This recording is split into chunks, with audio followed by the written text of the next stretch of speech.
Okay, so I am building myself a 1903 A4 out of a 1903 A3 drill rifle. And there's a couple of people on YouTube that have gone over this, but they've never actually showed the process of what I'm doing, which is lapping a barrel in with just valve grinding compound. I don't have a lathe or a mill, so I have to do everything the hard way, which, excuse me, sorry, I'm resetting my compound here.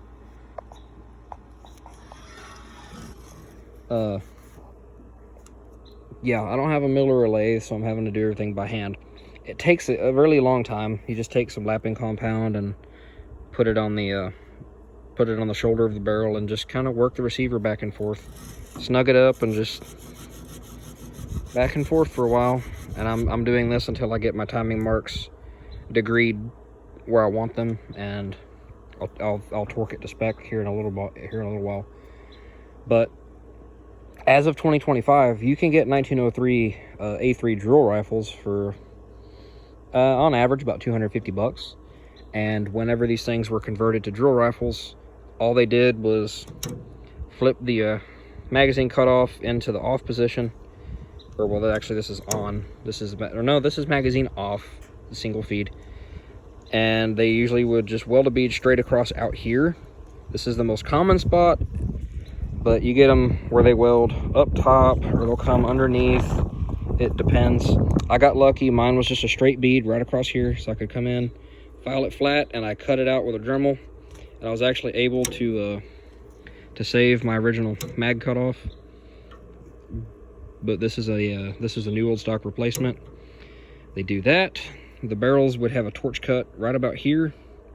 They torch about halfway through the barrel. They run a plug in through the chamber, weld the plug in, and they would weld the bolt face. Sometimes they take the striker out, sometimes they don't. Mine happened to have the because the 1903 uses a two-piece striker firing pin assembly. On mine, the striker was taken out and they just welded the bolt face shut. So my bolt was pretty much unmodified other than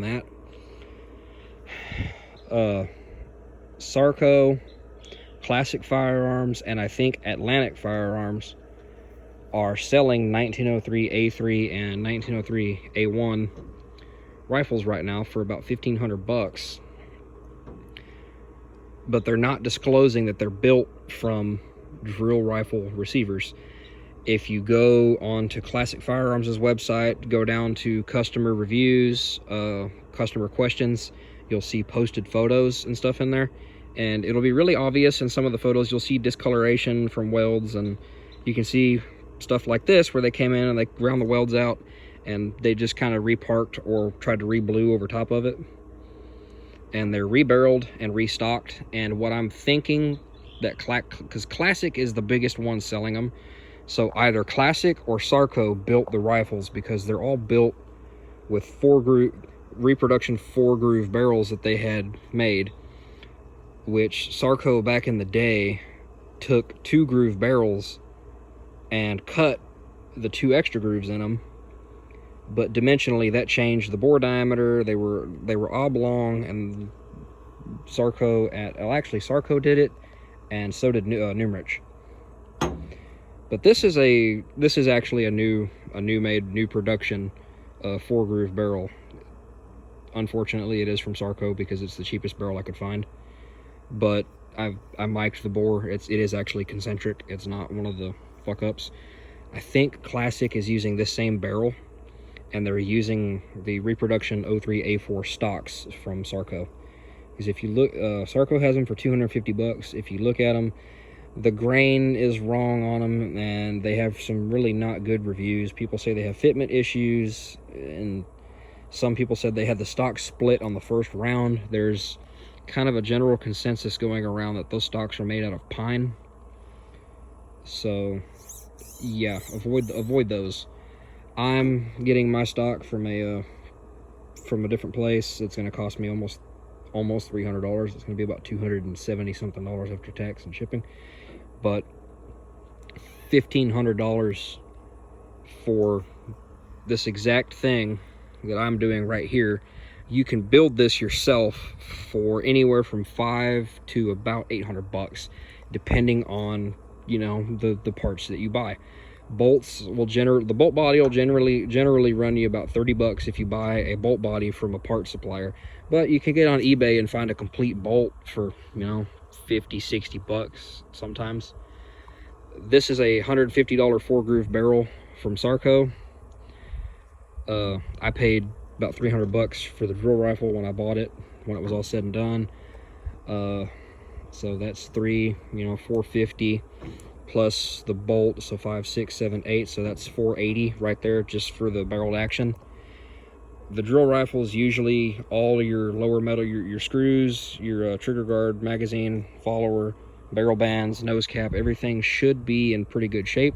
This was a either a 43 or 44 dated rifle, and it was basically brand new. So all of my other metal parts were in great shape. So I mean, yeah, about the most expensive part that you're going to have to replace is the stock, and I myself like the C-type stocks, and that's one of the most expensive ones at about $260, $270. The other good option that's kind of in the mid-range is the scant type stocks, and you can get those for about $220. Numeric has them. The 1903 Part Shop, which is where I'm going to get my stock, also has the scant stocks and the straight wrist stocks. I think Sarco also has original straight wrist stocks as well for like 150 or 200 or somewhere in there. The straight wrist stocks tend to be the cheapest, but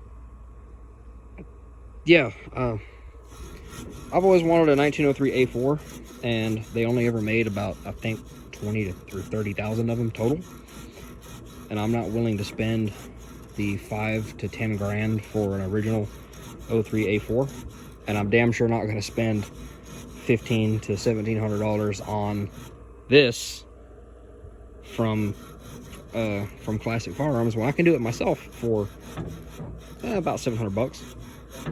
So far, I'm about $400 into the gun, or $450, 5, 6, 7. I'm $470 in, plus the stock. So 4, 5, 6, 7, 8, 9, 10, 11, 12, 13, 14, 5, 6. It's gonna about $730, $750 for me to build a 1903, because 1903s for some reason in 2025 are ridiculously priced. You know, $1,500 for a slap together drill rifle from Classic, or you can get on Gunbroker or Arms List and buy one from somebody else for $2,500 to $3,000, which is fucking ridiculous. But anyway, the point of this is just showing that, yeah, just time. Stand here and work it back and forth. You can kind of hear the lapping compound doing its thing. Come in every so often, back it off, you know, a full rotation, clean it out with brake clean or something, put in new lapping compound, work it around, and just, I'm getting pretty close. I've got about a 1/4 inch to go. I'm gonna try to cut this dimension in half or so right here, and then torque it into its final timed position to line up the extractor groove, and it should be done.